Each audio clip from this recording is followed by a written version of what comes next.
ఆత్మీయ మిత్రులు, సభా నిర్వాహకులకు, ఇక్కడ వచ్చిన కవి మిత్రులు అందరికీ నమస్కారం చేస్తూ 2 సంఘటనలు మీకు వివరిస్తాను. తెలంగాణ వచ్చిన కొత్తల జలంధర్ రెడ్డి అనే మిత్రుడు తెలంగాణ యూనివర్సిటీలో దాశరథి మీద సమాలోచనలు పెట్టారు. ఉదయం నుంచి ఆ కార్యక్రమం నడుస్తూనే ఉంది. చివరి ఉపన్యాసం వరవరరావు సార్ ఇవ్వాలి. అక్కడ మా ఆత్మీయ మిత్రుడు కూడా ఉన్నాడు.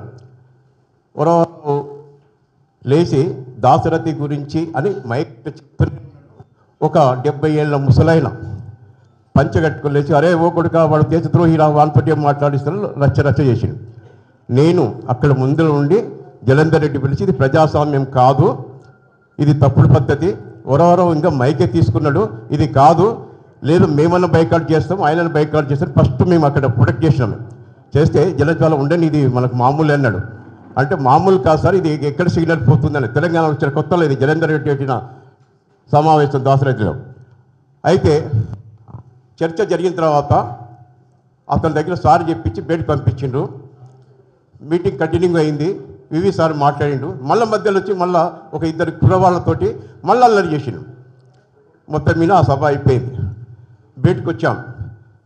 నందిని సిద్ధారెడ్డి, నారాయణ సార్ మాట్లాడుతూనే ఉన్నారు.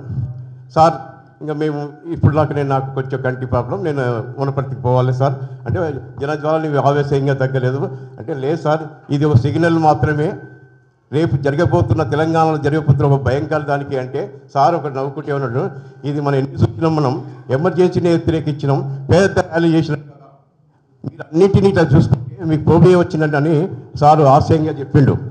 కానీ అది అయినా కరెక్ట్ 6 నెలల లోపలనే వనపర్తిలో కిరణ్ అనే ఒక ఉపాధ్యాయుడు వసంత రేఖ అని పుస్తకం రాస్తే దానికి నేను ముందు మాట రాశాను.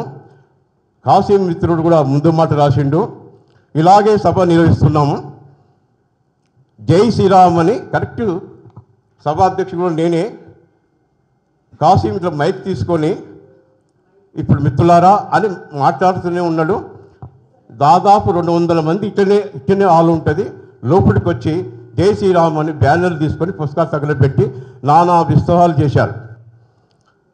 అప్పటికి మేము ప్రొటెక్ట్ చేసినాం. మేము పెద్ద ర్యాలీ చేసినాం. మేము సంగతి చెప్తాను. నేను 2 నిమిషాలు ఇవ్వండి. లేదా నేను చెప్తాను. నేను ఆ సంఘటన చెప్తా, దాని బాధలు చెప్తా, రేపు ఏం చేయాలో కూడా చెప్తాను. చాలామంది ఉపన్యాసాలు అంటే నేను జార్జి రెడ్డి నుంచి సోలేబ్ గారి అన్నీ చెప్తాను. నేను అవి వద్దున్నా, నేను 2 గంటలు మాట్లాడతా. నేను బాధ చెప్తున్నాను ఏంటంటే, పోలీస్ స్టేషన్ పోయినామే. పోలీస్ స్టేషన్ పోతే అక్కడ 200 మందికి 2 రాష్ట్రాల్లో ఉన్న మందికి చేస్తే వాళ్ళు ఏమన్నారంటే, రంగనాయకమ్మ రామాయణేశ్వర రాసినప్పుడు కూడా ఇంత దాడి జరగలేదు, ఈ దాడిని మీరు సీరియస్గా తీసుకోమని చెప్పారు. సరే, ఇప్పుడు మిత్రులు అన్నట్లు ఎవరి వాళ్లకు విడివిడిగా ఉన్నందుకు మేము తీసుకోలేదే.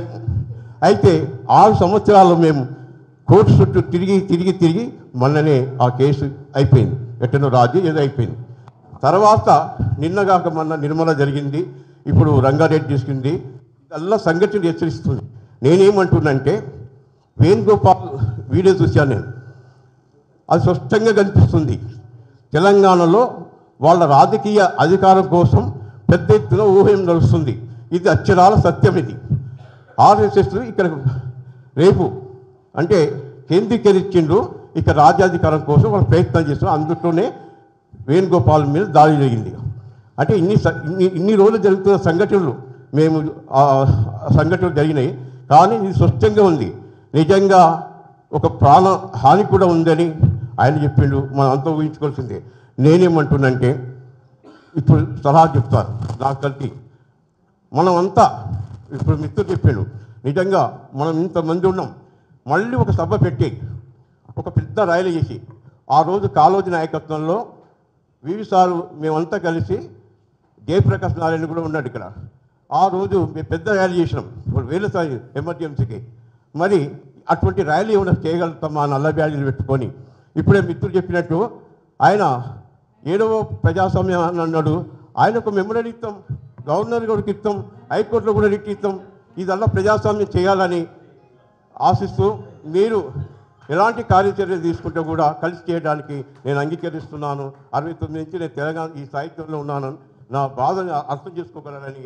ఇట్లా విడివిడిగా లేకపోతే తప్పకుండా దారి జరుగుతుంది. మనం కూడా కార్యాచరణ లీగల్గా ఏం చేయాలో అది చేద్దాం, ఇల్లీగల్ తర్వాత మాట్లాడదాం. Thank you.